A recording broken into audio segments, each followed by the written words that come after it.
Welcome to Thrive by the Rising Muse. I'm Vida. I'm Naty, and we are here to thrive. Let me start with something that may feel a little confrontational. You think? Just a little bit. Women are not weak. They're exhausted. And the exhaustion we're talking about is not the kind that taking a nap fixes. It's not that I stayed up late, I partied too much. It's not I need a vacation. It's the kind of tired that sits behind the eyes. The kind that makes you stare at the ceiling at 2 o'clock in the morning. The kind that makes you irritable over the small things. The kind that makes you fantasize about disappearing for a week. Not because you don't love your life, but because you're carrying too much of it alone. I'll tell you this. I used to have that fantasy where I would get in my car and I would drive 75 north until it ended. That was a lot. So you were in Canada, right? Probably. And what makes this worse? Most exhausted women don't look exhausted. Mm-hmm. They look competent. They look organized. They look dependable. They look spiritually mature, strong. And so nobody checks on them. Nobody relieves them. Nobody notices the weight that they're carrying. So let's talk about the invisible labor that nobody applauds. Let's define something. Emotional labor. Emotional labor is the constant manage of other people's moods, other people's needs, household logistics, social calendars, conflict mediation, remembering birthdays, anniversaries, appointments. Remember what everybody likes when you, oh my God, I see you do that all the time. And what everybody, yeah, you go to the supermarket, so-and-so likes this, so-and-so doesn't like that, so-and-so, oh yeah. Everybody likes what they don't like. It's invisible project management of life. That's what it is. Mm-hmm. And research shows that we disproportionately carry all of this weight, even in our homes, where both partners work full time. But here's what's deep. It's not just tax. It's anticipation. Oh, yeah. It's the mental spreadsheet running 24/7. Did I respond to that message? Is my child okay emotionally? Did I upset him earlier? What's for dinner?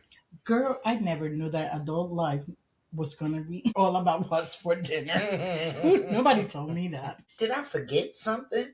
Is my friend going through something? That low-level vigilance never fully shuts off. So let's talk about, we've been talking a lot about the nervous system, but that's part of why we feel the way we do. When your brain is constantly anticipating what could go wrong or what someone might need, you live in a mild but chronic stress response. What does that mean? It means your sympathetic nervous system, your fight or flight system, stays always activated. Not in full panic, but in constant method of alert. And on a chronic low-level stress, what it does is something very dangerous. It drains your executive functioning. That's the part of your brain responsible for planning, emotional regulation, your patience, your focus, your memory. So when you start forgetting things, it's not just because you might be, over 25. It's because you got too much going on. That's true. And you become irritable and you feel scattered. And what do many women say? I'm failing. No, baby, you're overloaded. Yes, exactly. Let's imagine a woman named Danielle. Danielle works full-time. She manages her kids' school emails. She remembers her mother-in-law's medical appointments. She tracks birthdays. She checks in on her sister. She notices when her husband is quiet. She senses tension in the room immediately. She anticipates problems before they even surface. Danielle is praised as So strong. But Danielle hasn't felt deeply rested in 5 years, not physically nor logically. And because nothing is visibly broken, no one intervenes. She's so well put together. Mhm. So let's put it in the scriptural context. Martha. Let's talk about Martha. In Luke 10, Martha is hosting. Hosting is an ancient culture that was not casual. It was communal honor. It was the women's responsibility. It included the logistics and it included the family's reputation. Martha isn't lazy, but she's overloaded. And when she says to Jesus, "Tell my sister to help me," Jesus responded by, "Martha, Martha, you are worried and distracted by many things." Notice what he corrects: not her service, her anxiety, her fragmentation, her nervous system. Jesus doesn't condemn work, he addresses the internal overwhelm. And many women today are not sinful, they're just dysregulated, which means all over the place. So let's do an emotional reality check. Okay. Some of you listening right now are tired, but you don't allow yourself to call it being tired. You call it, "I just need to push through." Other women have it much harder than me. I should be grateful. And gratitude is beautiful. But gratitude does not cancel depletion. Right. You can love your family and still be overwhelmed. You can love God and still be burnt out. So, what is this whole strong women trap and when is it introduced in our lives? The reason many women never admit exhaustion is because they were conditioned to be the strong one, the dependable one, the mature one, the emotionally stable one. And somewhere along the line and along the way, strength became the self erasure. And today, we're going to dismantle that myth. I want you to ask yourself a question quietly. When was the last time someone carried you? Not depended on you, carried you. If you can't remember, that's not strength, that's imbalance. This is not about blaming men. This is not about competition. This is about honesty. Women are tired, not because they're incapable, but because they have been culturally and relationally trained to carry what was never meant to be carried alone. And until we name that, we cannot heal it. Exactly. If the first part of this episode felt close to your home, this part might feel even more personal because exhaustion doesn't start in adulthood, it starts in childhood. Women are not born overfunctioning, they are trained to overfunction. Right. And most of that training wasn't loud, it wasn't dramatic, it was subtle. It was phrases like, be the bigger person. You're so mature for your age. Don't upset your mother. You are the strong one. Help your brother. You don't need as much. Little girls absorb responsibility long before they understand boundaries. Let me give you an example in my house. And I didn't see this, but I heard it because my siblings are way older than me. And my mom tells the story. My brother is the firstborn. My sister passed away. She was 4 years younger. And my sister will fight my mom because my mom made my sister serve my brother's dinner. And she was like, he has two hands and 2 feet, but you're the girl. And you need to learn to serve the man in your house. And my sister would throw a tantrum. Again, I didn't see this because I'm way younger than then. I wasn't there. But my mom always told the story, and it was not in a good light. It was in how rebellious my sister was because she would refuse to serve my brother's dinner. So it is instructed in the house. And I remember, I've told the story when I was 4 years old. and my dad was in that in and out transition of getting out of my house, what did I think my job was to feed him? And as a 4-year-old, all I could do was make a sandwich. So I would make a sandwich. I would put him in the sofa. I would take his shoes off. I would rub his head. I would give him the sandwich because it was my job to make him happy so that he would stay. So as a child in my house, and I know mine was not the only one, we were trained to be the servants, to be the one who did everything, who it was our responsibility to make the household happy. If the household was not happy, it was our fault. Nobody else's. Everybody could do whatever they wanted, but us. So how were the daughters parentified? It's a big word. Let's define something clinically. Parentification. That happens when a child becomes responsible for emotional or practical tasks that belong to an adult, which is kind of what I was just talking about. There are two forms: instrumental parentification, cooking, cleaning, managing siblings, and emotional parentification, regulating a parent's emotions, meditating, mediating conflict, being the therapist child.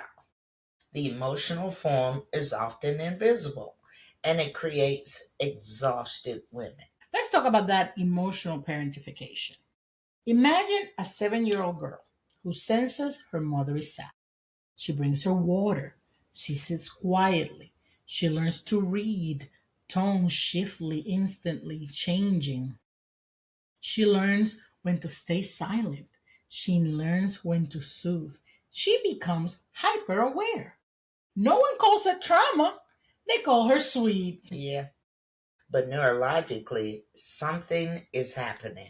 Her nervous system wires itself around emotional scanning, hypervigilance, anticipation, self-suppression. That wiring doesn't appear when we get 18. It becomes personality. So, children's brains are shaped by repeated experiences. So, if a child repeated experience is, I must monitor the room to make sure that I stay safe. The amygdala becomes highly sensitive. The stress response becomes fast. And the prefrontal cortex, responsible for impulse control and rest, develops under a lot of pressure. Yes, so the adult her becomes extremely perceptive, excellent at reading people, conflict avoidant, chronically tired, afraid to disappoint, over responsible. She doesn't know how not to carry people. hmm Some of you listening were the emotional glue of your house. You knew when dad was irritated before he even walked into the room. You knew when your mom was overwhelmed. You knew which sibling was about to erupt and which was about to get in trouble. And you stepped in. You absorbed the tension. You mediated. You fixed. And now, as an adult, you walk into every room scanning for emotional instability. Not because you're controlling, but because your nervous system was trained and wired to stabilize chaos. So, what about the mature daughter myth? See, there's something very dangerous about telling little girls that they are so mature. Because sometimes mature is code for she doesn't need much. She doesn't cause problems. She doesn't burden us. But children are supposed to need. Children are supposed to express emotions, and children are supposed to be held. When those needs are minimized, this is what develops self abandonment. So let's talk about the attachment theory layer. Let's go deeper. If that girl grows up emotional with emotional unpredictability, she may develop anxious attachment. And what does that look like? Fear of abandonment, over explaining, over apologizing, over giving, over functioning in relationships. She believes love must be maintained through effort, or She may develop avoidant attachment. Avoidant attachment looks like suppressing needs, not asking for help, emotional distance, hyper independence, pride in self sufficiency. Both styles produce exhaustion. One exhausts through overgiving, the other exhausts through isolation. You know, you don't know anybody like that. Mm. I would say 90% of women that I know are one or the other. Exactly. In Matthew 11:28, Jesus says, "Come to me, all who are weary and burdened." Notice the words weary, burden. Some women have been burdened since childhood, but because they were praised for strength, they never named it as a burden. Jesus does not say, "Come to me once you've been managed and once you've managed everything else and everyone else." He invites the weary, not the competent. So, how did guilt became about around rest? If you were a, yes, parentified daughter, feels dangerous because rest once meant no one was watching the room. No one was stabilizing the tension. No one was protecting the siblings. No one was reading mom's mood. So your nervous system equated rest equals risk. See, that whole big word of parentifying kids is when the kid becomes a parent. He is being the adult in the house instead of being a child. So that wiring, once it happens, it doesn't vanish. So now as an adult, when you rest, you feel uneasy. You feel like some is not right I need here. to be doing something. I need to be doing something. Something is splitting. You feel like someone will be disappointed if you're not busy. And you feel like you're neglecting something and you don't know why. Let's call another example. We'll call this woman Angela. Angela takes a Saturday off. No errands, no cleaning, no productivity. By 2 p.m., she feels restless. She feels irritated, almost guilty. She starts scrolling. Then she gets up and cleans the kitchen because stillness feels unsafe. Angela doesn't need more discipline. Angela needs nervous system repair. So let's talk about the church culture for a moment. Many girls in Christian spaces are taught to be submissive, to be helpful, to be gentle. Don't be loud, don't be demanding, serve with joy. Service is beautiful, but when service is detached from boundaries, it becomes depletion. Jesus served, but he also withdrew. Jesus loved, but he set limits. Jesus healed, but he did not heal everyone. Many women were taught service without limits. This is not holiness. This is overextension. I know we've talked a lot about those cases where women just go and serve in the church and from sunset to sundown, and they're doing 15 hats. Even if they're not appreciated, that's what they have to do. And that's not the way Jesus intended it for us to be. Exactly. Some of you don't even know what you need because you've spent decades scanning what everybody else needs. Sounds familiar? Not at all. I was, my God, yes. And when someone asks, "What do you want?" your mind goes blank. Yeah, nothing. Oh, no. I don't know anybody like that. You don't? No, I don't. Me neither. You know what? That blankness is not confusion.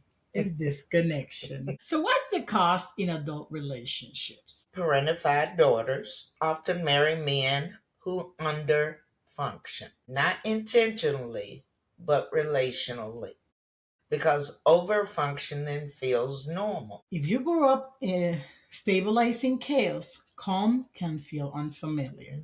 So you may subconsciously, subconsciously, choose dynamics where you manage the finances, you plan everything, initiate repair, you carry emotional debt, you remember commitments, and apparently the Lord is calling me out. Used to be me. Yeah, because you have not been identified in here at all. And when resentment builds, no, you feel guilty for resenting. This is exhaustion layered with shame. At least I'm honest about being identified. You're over there holding your hands like you're trying not to pop out of that chair. I like my hands. I know you like your hands, but you're like, like if you were in NASA, I would be counting the 10 countdown. 10, 9. Psalms 23 says, the Lord is my shepherd. A shepherd leads, a shepherd protects, a shepherd guides. If God is shepherd, you are not. End of the story. You're not responsible for carrying the entire flock. But many women operate like junior shepherds of everyone's life. And I laugh because it's so true. It is true. It is. And guess what? That is not your assignment. Nope. Mm-hmm. Nope. Let's pause. Ask yourself, when did I first learn that being strong meant not needing anything? Who depended on me emotionally before I was ready? What did I lose in order to be mature? What did you lose? God, we don't have that kind of time. She lost her childhood. You say you were writing checks to pay 13, 14 years old? Mm-hmm. I did all the bills. Did all the bills. Mm-hmm. My mom would put the checkbook on the table and the bills. And I would write all the checks. I would balance her checkbook. And I did. And then I would put, back in the day, there was no online paying.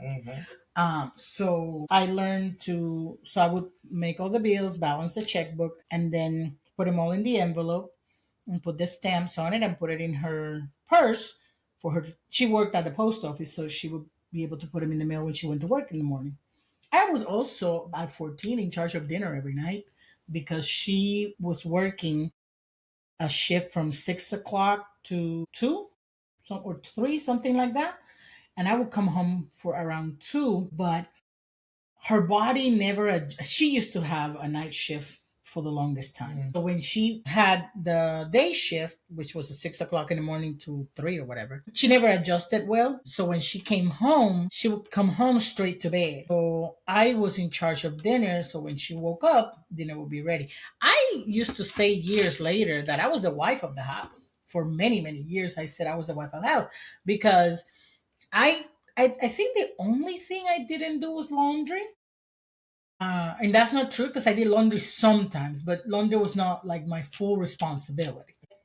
Once, around 14, I was ready for dinner. The only time, my mom cooked every, the weekends or special occasions. She did cook. She taught me how to cook. But the day-to-day dinner, that was on me. And when I was on, I was not a summer camp kid. So in the summer, I was home alone. I would cook for me and my neighbors sometimes. So I know I was parentified since I was, like I said, 4 years old. I remember doing dishes at 5.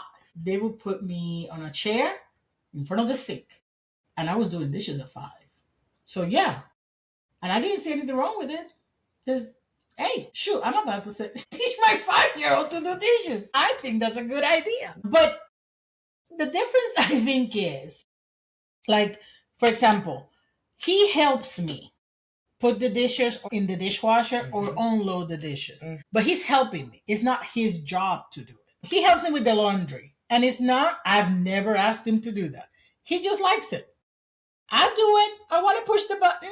Come on, baby. And so he helps me, so I've taught him how to separate the colors and the whites and how to put it's fun for him to throw the clothes in the dishwasher like he's playing basketball.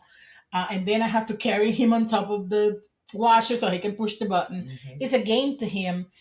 But there are days that he doesn't even come and I don't call him, oh, you have to come and do this.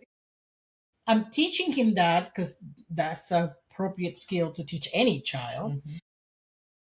but it's not his responsibility to do. And one of the reasons, honestly, what I don't teach him how to do dishes is because I know he don't want to do dishes. He wants to drown my whole kitchen playing with water. So maybe I have to wait a little longer for that. The dishwasher is really safe. That, yeah, helping me load and unload the dishwasher is a safe play right now. Yeah, because when he get his hands on that sprayer, it's over. It's over. It's and over. Then with Drake driving him crazy. Oh, he will. Girl, we come in, you have this much water on the floor.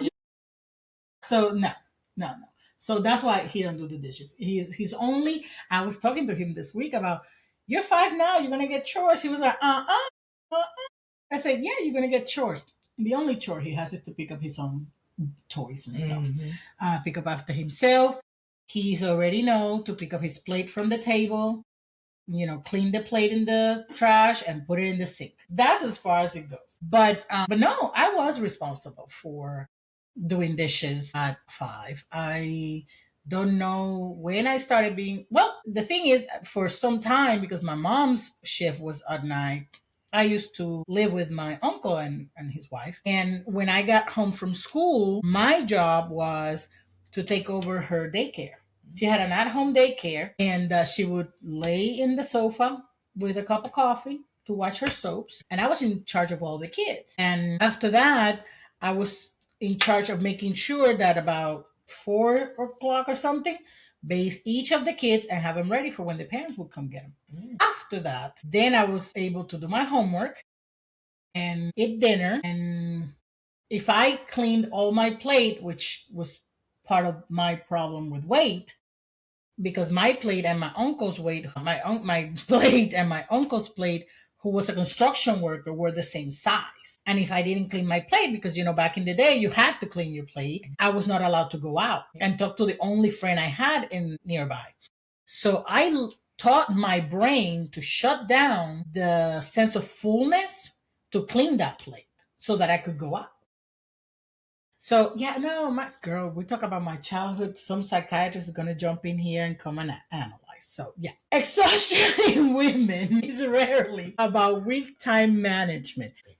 I've been there and I study this stuff. So okay, exhaustion in women is rarely about weak time management. It is often about inherited responsibility. It's about childhood wiring. It's about relational conditioning. It's about spiritual misinterpretation. And if we do not trace it back, we will keep prescribing productivity hacks for trauma roots. Weren't you in charge of your house too? Because your mama worked several jobs? Yes, my mother was a school teacher, and Monday through Thursday, in the evening, she would bring us home. And she went to work at a place that used to be called Standard Distributors. And then on the weekend, my brother and I would go with her because she would be cleaning office buildings. And my mom was so tired, she would call me for me to run her a bubble bath. So that when she came in the house, all she had to do was just get in the bathtub and soak. And yeah, but I didn't have to do like paying her bills and, stuff like that. But my responsibility was to make sure that we kept the house clean, okay? And whatever we needed to eat, which wasn't necessarily something you had to cook. We probably have sandwiches or whatever, or a hamburger helper or something like that, something that I could do. Oh no, I was making full meals. Making sure that my brother didn't burn the house down. Because he actually tried. Let's move on. That's a whole nother. That's a whole episode. Pyromania. Is it in your bloodline? It's a whole nother show. But I will tell you this too. That is also very culturally guided, because we have a girl down the street, Hispanic family. Yes. She she doesn't cook every day, but I know she's in charge of babysitting every kid that comes around and changing diapers. And if nobody wants to go outside and look out for the kids, she does. She has to do it. And if somebody and she sometimes, I know that she cooks dinner and stuff, and she's just 14. And she's the junior mother in the house. She's the junior. Yep. But even though there's another mother in the house, there's several mothers in the house. Whether I know that there's one. Well, the mother and the grandmother. Yeah, the grandmother works. Then the mother doesn't, right? The mother of one of the children there, they don't work. Right. But still, when this little girl comes in from school, middle school, high school? No, middle school. Middle school. Yeah. 8th grade, probably? Yeah, she's in 8th grade. She has responsibilities she has to do. Now, all kids need chores and responsibility, but to be a child and basically end up being a junior parent. That's what it is. It's not good because that child loses that important part of their childhood. Yeah. And that's of just being a child. Responsibilities like that definitely help you to grow up quicker. Oh, yeah. But it's like you look back and it's like, this was my childhood. So you didn't get to have a normal childhood. You had to fill in where you fit in your household, whatever the need was. Yes. Yeah. I mean, think about this. And this just came to me. I think I'm having more of a childhood now than when I was a child. And the reason I say that is because I get to play. I have a 5-year-old that wants to play. So I'm playing all kinds of stuff now. And I'm watching all kinds of Disney stuff that I didn't watch when I was a kid. And I still have the responsibilities, but that's not new to me because the responsibilities were there when I was an actual child. So, but I don't have a parent now telling me you have to. And up until 5 years ago, that was your life. I've been grown up as long as I've known myself. I remember we were driving the other day, and I remember telling you that before I went to high school, which it would have been at the end of middle school, the school where I was going to require me to have an IQ test and a psychological evaluation. Not because of me, but because that was a requirement for everybody. Let me make that clear, because I know you were going to make some kind of comment. And the one, aside from the IQ and whatever he commented, the comment that stuck to me to this day is, she's mature way beyond her years.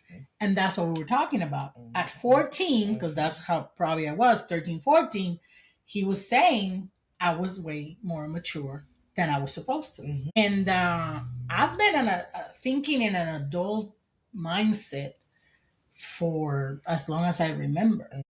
So yeah, that's why I'm crazy now. And I know why God brought me into your life, so you can have fun.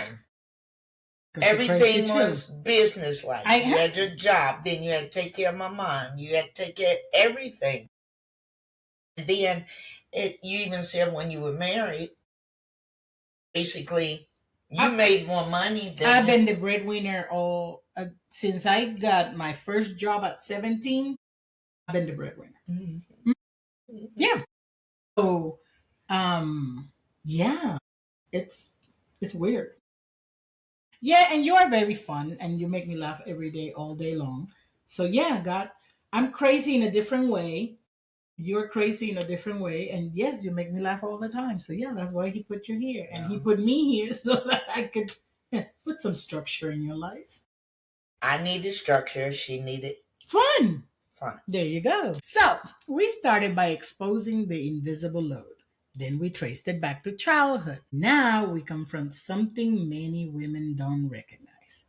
Your exhaustion may not just be responsibility. It may be anxiety. But not the obvious kind. Not the panic attacks or the breakdowns, the polished kind. It will be probably more the polished kind, the competent one. The one that gets to be praised, which is kind of what we were talking about. She's so mature. She's so competent. She does so well. High functioning anxiety doesn't collapse. It produces. And that's why it's dangerous. Remember, you told me, and we've had this conversation several times, when you tell me, how do you keep up with all the dates and the calendar, and you get this done and this done? And what did I tell you? I don't tell you, oh, I'm so capable. What's my response? Anxiety. Isn't that my response all the time? Because if things are not done, my brain won't shut up. And then if you walk around and things are not done, you feel like you failed. I used to. I'm getting better at that too. But Yes, yeah. she is. She is. She's loosening up. So I understand that because I'm like, this needs to be done. This needs to do it. It's crazy. Well, see, mine is in my marriage, being on 42 years. I remember when Jill was 3, Leslie was just born a few months old. We came back from my husband, his duty in the Marine Corps. And we came back to Birmingham and stayed with my grandparents, my favorite people. My grandmother got sick and she had to have surgery. So grandma said, take care of your granddad like I take care of him. And that was the caveat, the code. She said, take care of your granddad like I take care of him. I said, okay, grandma, I'll take care of him. Make sure his clothes washed up. No, put his meals at his where he sits at the table. I said, but grandma, basically he can reach over. There's a walkway between the kitchen table and the stove. He can basically reach over if I leave his plate on the stove and get it. She said, do what I told you to do. I'm like, grandma, I got a baby, I got a 3-year-old, I got to take care of granddaddy. I ain't got time for all that. Basically, I fixed him a meal one evening. And I left it on the stove. I think I had to go change diapers or something, with the kids. And I come in the kitchen. I had put his fork and his knife and everything and his drink there. And all he had to do was get his plate. I come in the kitchen. He's sitting there. And my granddad, he had the prettiest eyes. My granddad was almost the color of asphalt. He was that dark. Beautiful. And he had long eyelashes.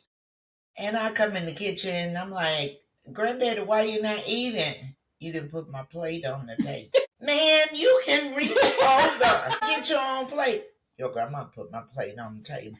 Like a 5-year-old? At that moment, I decided, I was married, had 2 children, but at that moment, I decided, ain't no way. That's a lie. Later on, guess what happened? I was going to say, that's a lie. I turned into my grandma. You sure did. Serving my husband. He didn't have to get up to fix a plate, to fix anything. Up before the sun came up, fixing him breakfast, not cereal. He worked the night shift. Hot meal. Hot meal, grits, eggs, toast, bacon, full. Full breakfast. And you have to go to work. Yes. So I would be up in the morning before the sun came out on the prayer line at my church. And they would say, we know what you're doing. You cooking breakfast for Deacon Green. So, and I was known for that. In fact, I was called a Proverbs 31 woman. And I was so proud of that title.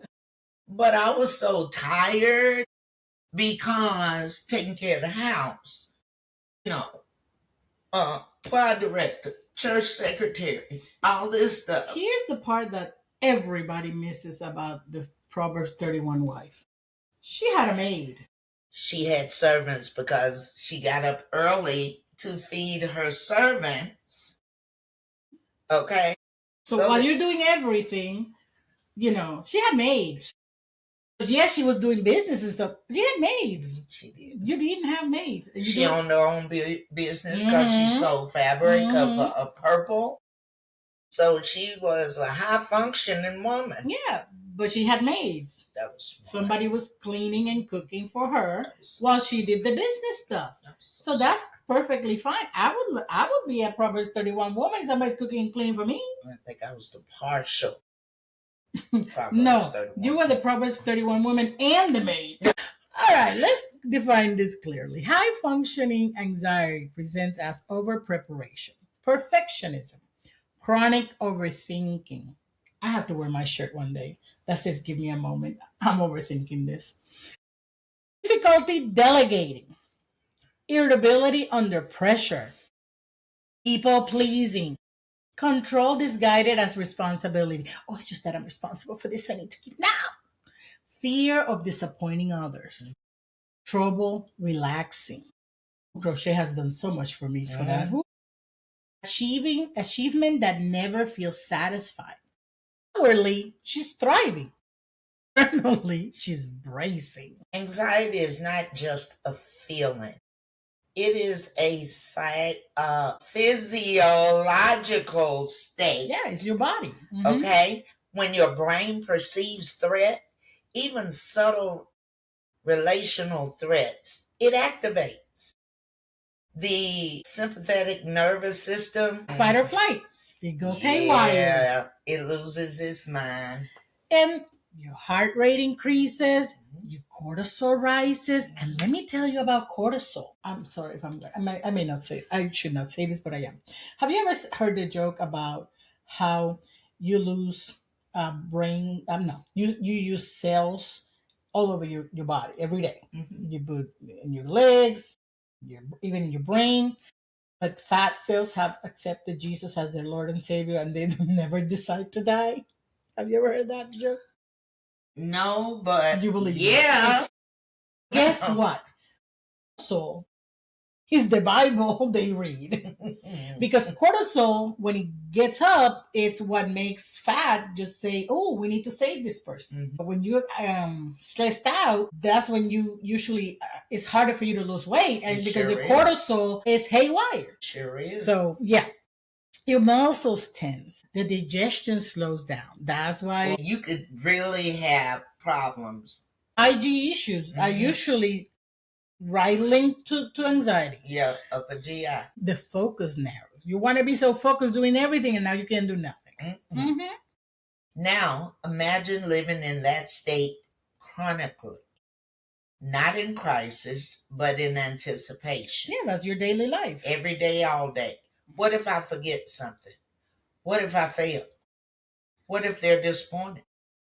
What if I'm not enough? What if you're not here? That's the thing. You're doing all this stuff, and guess what? Your husband may love you much, but he'll find somebody else or do whatever. Your job will put somebody else in the job and won't remember who you are. Your kids will miss on having a great mom. And grandma and Mima. And Mima and Mimi, but they'll go on. So, or in the other case, what if you're not there because you burn yourself out to get those kids where they need to get? To get that family where they need to get that ministry where they need to get, because you're not there, because since you were trying to do everything, you burned to the ground. I don't know if y'all know, but my Auntie Ann is my favorite person. Mom's been gone for 10 years. This is her sister. So she's my mama. I remember when I was raising my kids and I was so stressed out between parenting, wifing, churching, just finances, everything. I was so stressed. And my aunt said, let me tell you something. You mess around and die, they gonna cry, but they gonna step over your grave and keep doing what they're doing. Yeah. And believe me, you die within 18 months or less, your husband will be remarried. Okay? So, you can either get yourself together and not let them kill you. Right. Or you can let them put you in the early grave. So, I didn't exactly... You did a little bit better. I did a little bit better. And now you're starting to do a little bit more. Oh, I'm 62. I'm just bat crazy right now. Over time, your baseline shifts up forward. Feels foreign, and rest feels suspicious. Silence feels loud. Yeah, it does. Some women don't know what calm feels like because they've been operating on adrenaline for so long that their adrenaline feels normal. And when their body finally crashes, they think it's weakness. But no, it's depletion. You're out of gas. Exhaustion. Perfectionism is often misunderstood. It is not about high standards. It's about fear. Oh, yeah. Fear of rejection, criticism, disapproval, being seen as inadequate, losing love, losing spiritual approval. But I don't know from who because God didn't ask you to be perfect. So if you're losing spiritual approval, it's not from Jesus. Right. Perfectionism develops into environments where mistakes were unsafe, where love felt conditional, where approval had to be earned. So little girls learned, if I do everything right, I'll be safe. That strategy works until it doesn't. So, research consistently shows that perfectionism correlates with anxiety disorders, depression, eating disorders, burnout, relationship dissatisfaction, because perfectionism is not sustainable. It's a survival strategy and it's not a growth strategy. Now let's address something gently. In Christian culture, anxiety can spiritualize itself. If I pray more, I'll be safe. If I serve more, God will be pleased. If I never complain, I'll be whole. But obedience motivated by fear is not intimacy, it's survival. Romans 8:15 says, "You did not receive a spirit of slavery to fall back into fear." Some women are spiritually exhausted because they are trying to earn what was already given. Let's go somewhere practical.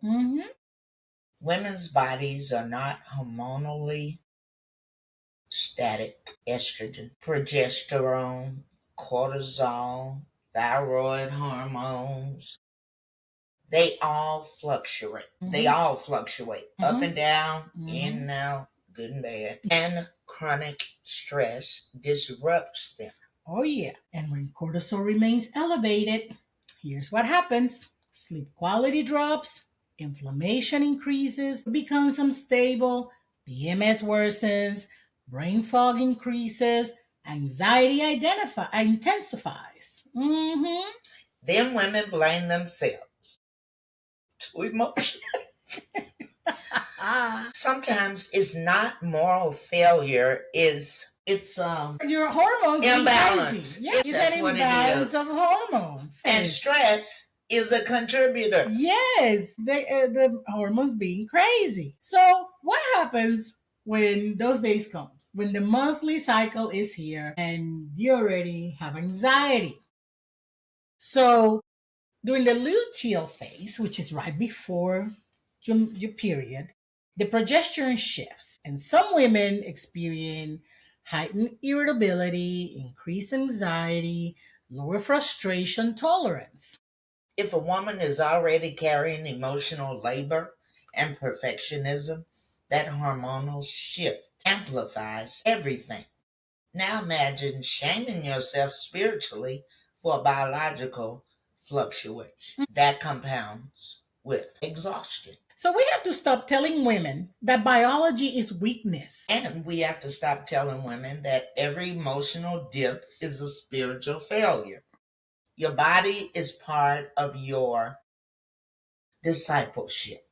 Ignoring it is not holy. So, what is the cost of being the reliable?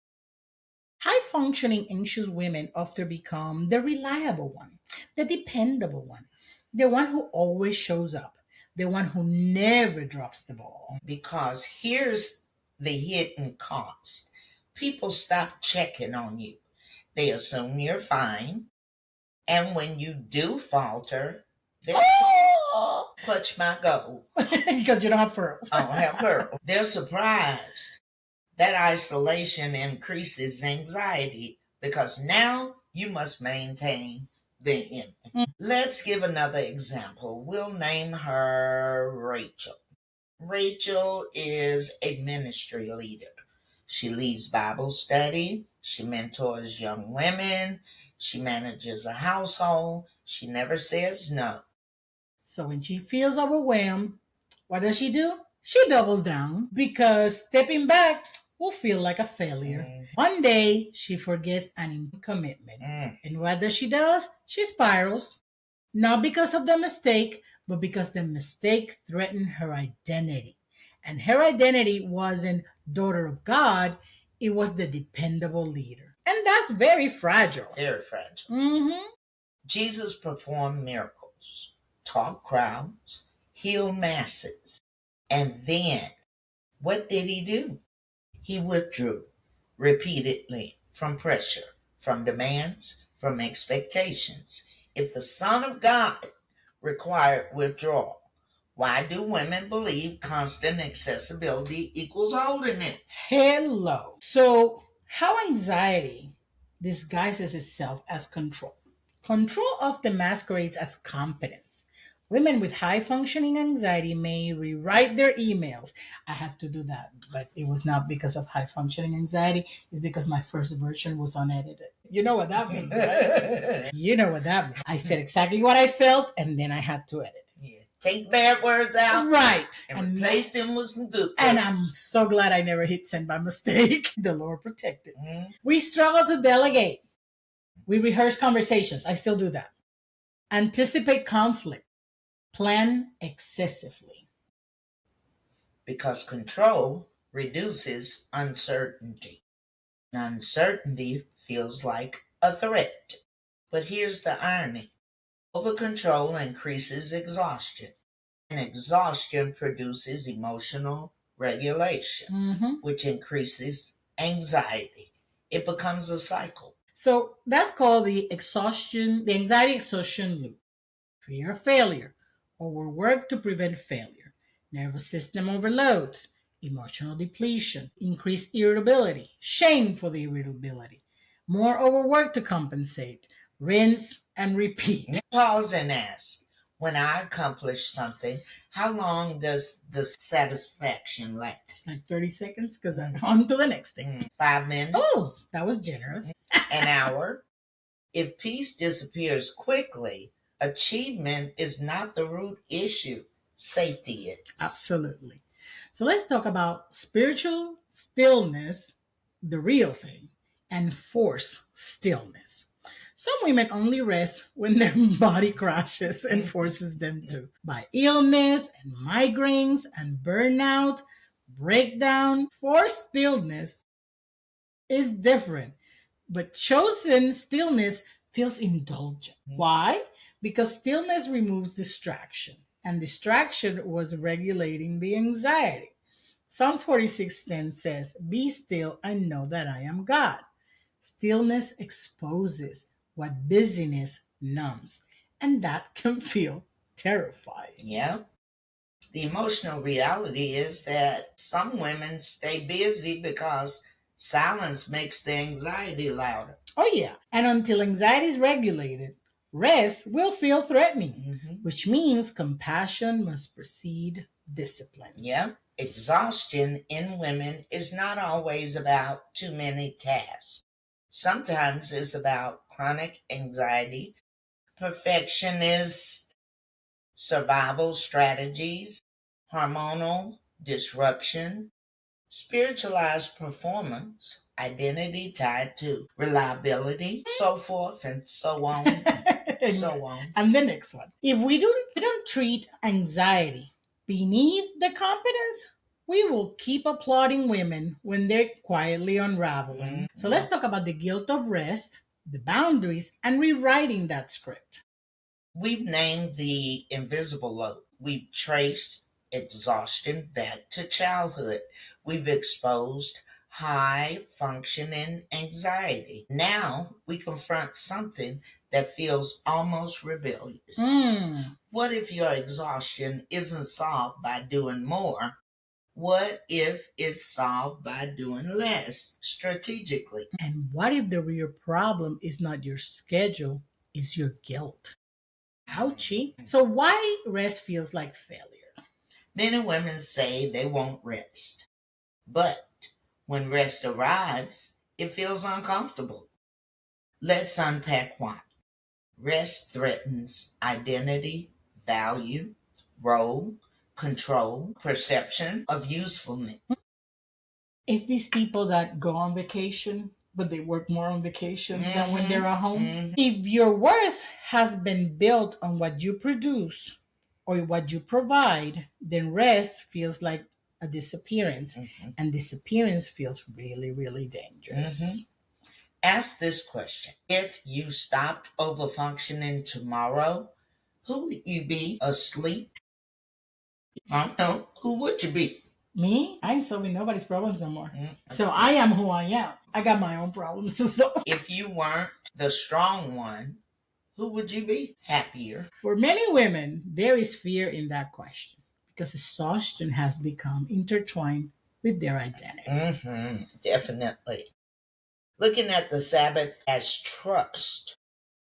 Sabbath is not laziness. Sabbath is theological resistance. In the Old Testament, the Sabbath was radical because it declared, my provisions does not come from my constant striving. Rest requires trust.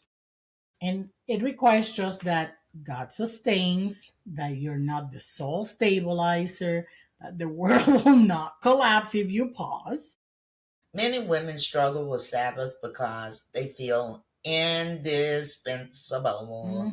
But indispensability is often ego mixed with fear. God is sovereign. You are human. Exhaustion often persists because boundaries feel selfish. Let's define boundaries properly. Proper boundaries are not walls, they are clarity.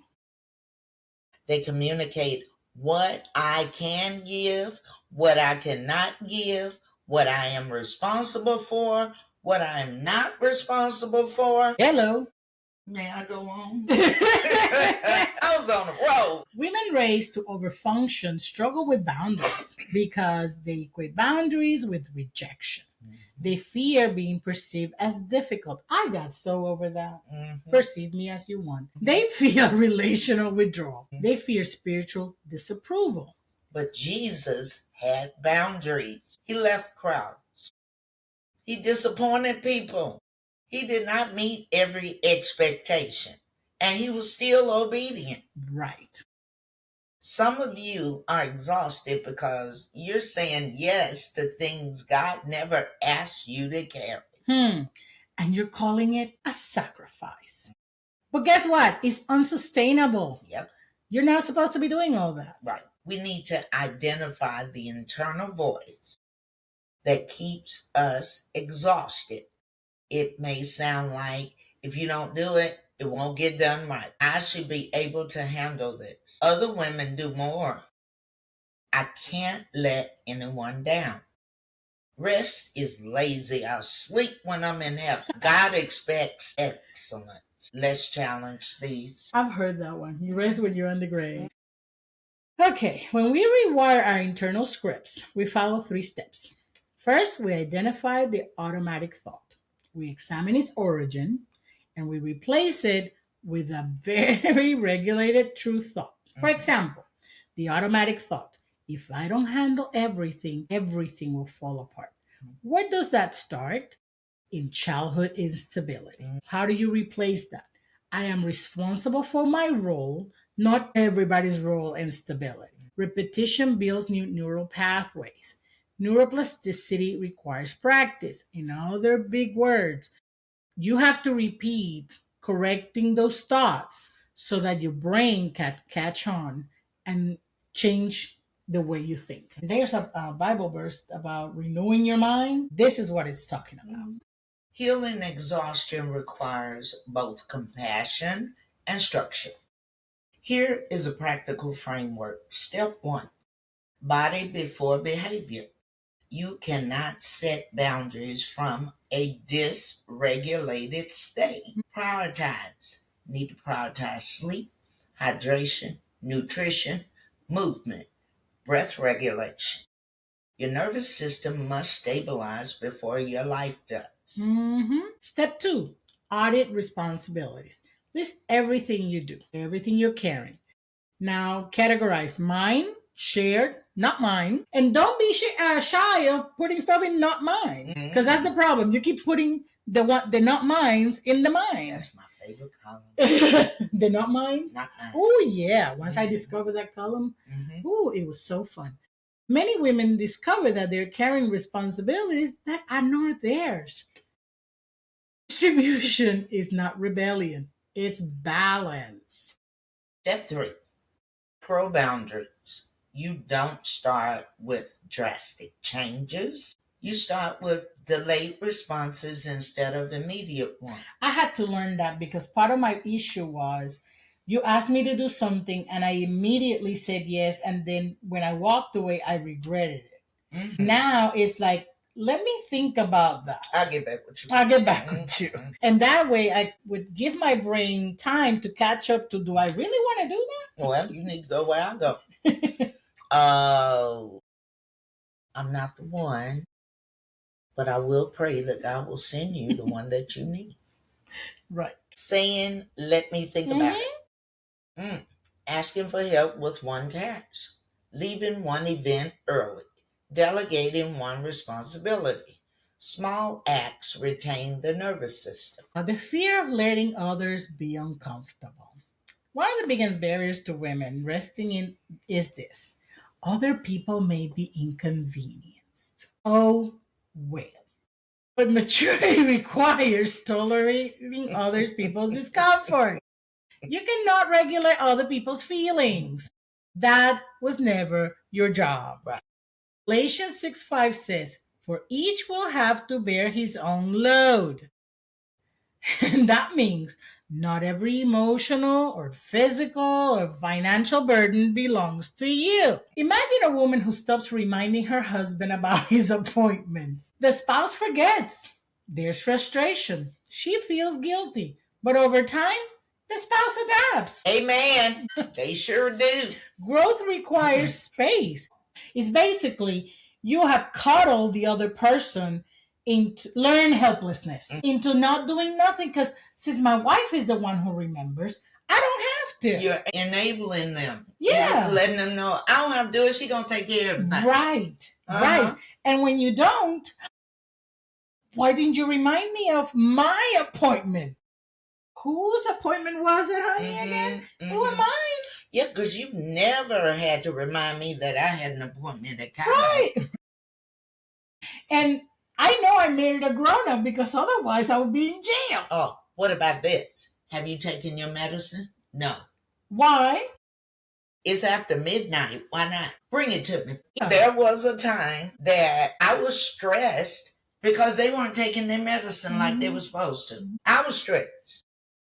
But nobody ever had to tell me to take my medicine. I remember we went on a trip and you were upset because he left his insulin behind. Baby. And he was fine. We're talking insulin. And he was like, oh, well. And you were the one stressed out. Yeah, because we were gone Monday, Tuesday, Wednesday, Thursday. We didn't return back until Thursday night. Right. He did not bring his insulin. And he was cool as a cucumber. She was the one stressed out. I was so stressed because all I could see was just all this. And we walk in the room and he'll be on the floor. It never happened. And he did not care either. He did not. So you know what I did? I learned to have a don't care attitude. Yeah, hey, it's your body. I am so much more happy. The spouse will adapt and growth requires space. Overfunctioning prevents others from maturing. Hello? How they gonna grow? Exhaustion sometimes enables immaturity. Absolutely. That's hard to admit, but it is true. It is true. So before we commission change, we honor something. The overfunctioning women developed for a reason. She protected, she stabilized, and she survived. We don't shame her. We thank her. And then we gently tell her to retire her from her roles that she no longer needs to play. Compassion precedes correction. This week's scripture is Matthew 11:28, not as a verse to quote, but as an invitation to practice. If you're weary, come. Not perform, not compensate. Come. Your exhaustion is not moral failure. It is information, and information invites change. If today's episode spoke to you, follow us at The Rising Muse on all platforms. Help us reach 1,000 subscribers on YouTube this month by sharing this episode with a woman who looks strong but feels tired. I think there's a lot of sharing. If you're experiencing a mental health crisis, please dial 988. If a loved one is in immediate danger, call 911 or go to the nearest emergency room. If you are in a domestic violence situation and need assistance, please call 800-799-7233 or text 887-888. Please make sure you're in a safe place when you're making this outreach. Until next time, Don't forget to thrive. Have a blessed day. Bye bye.